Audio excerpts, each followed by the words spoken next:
Well, this march is a march that enjoys the support of all of Gibraltar. You've seen that the representatives of all the political parties in Parliament, all of the representative sections of the community have come out. This is not an issue in which there is any division on the community. It's an external issue to Gibraltar, but one on which Gibraltar, and indeed I would say, given the vote yesterday in the Security Council, the vast majority of the world, 175 nations in favour, 5 against and 33 abstentions in the General Assembly, everyone is in favour of stopping this war.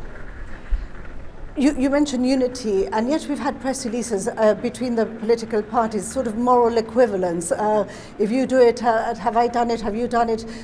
Why is this? And do we deal with Russian entities or not?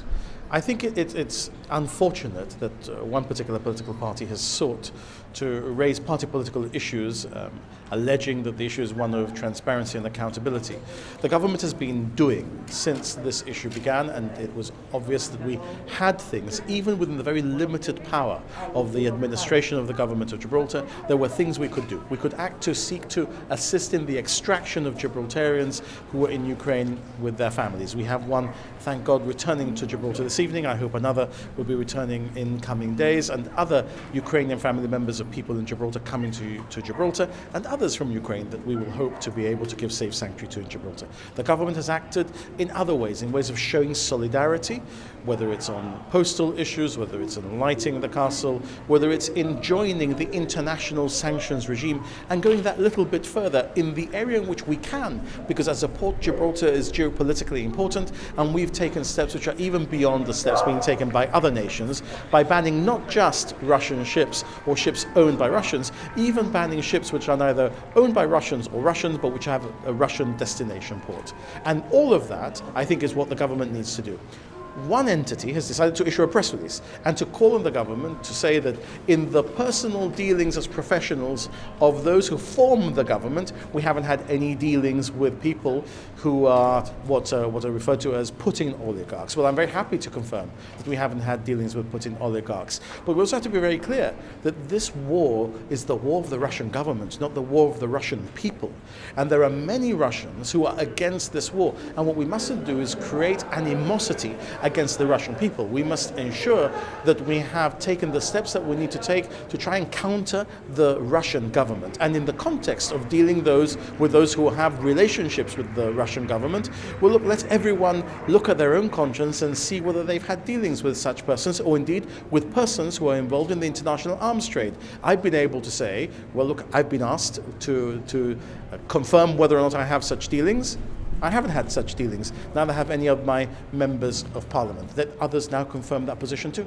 It's not unusual, though, for an opposition in a democracy to ask whether this is the case, to show whether the sanctions are in fact lip service. No, absolutely right. It's absolutely, there's nothing wrong with asking the question, but also in providing the answer. That is to say, it's fair to say to another, have you had dealings which might expose you in the context of these sanctions to a charge of hypocrisy?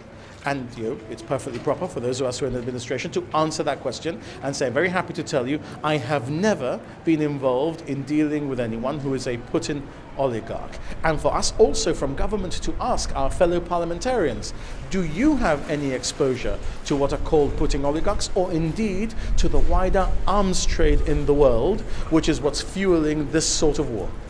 When you say no exposure to Putin oligarchs or to the regime, but a lot of the pressure now is being placed on the Russians with money, not necessarily oligarchs, so that they can put pressure on their system. So can the government confirm whether we do in fact deal with Russian companies in Gibraltar? So the government does not deal with Russian companies. That is not something that the government does. I can tell you exactly, there are 172 companies in the Gibraltar Companies Register that have ultimate beneficial owners who are Russian nationals.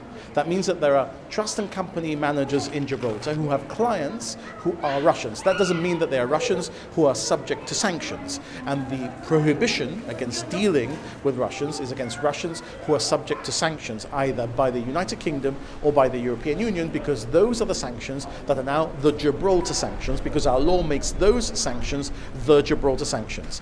It appears from all of the work that has been done by the Gibraltar Trust and Company professionals, by the Gibraltar Finance Centre department, by Companies House, etc., that the 172 companies in Gibraltar are not in any way exposed to the Russians who are sanctioned. So you may have other Russians who are not sanctioned, who are doing business in Gibraltar. That's why I'm going to be very keen to say not every Russian is bad, and not every Ukrainian is good. As we know, there are many Ukrainians who are on the side of Mr. Putin's butchery and assault against the Ukrainian people. Indeed, I read yesterday in the Times that Mr. Putin's key advisor on the assault on Ukraine is a Ukrainian.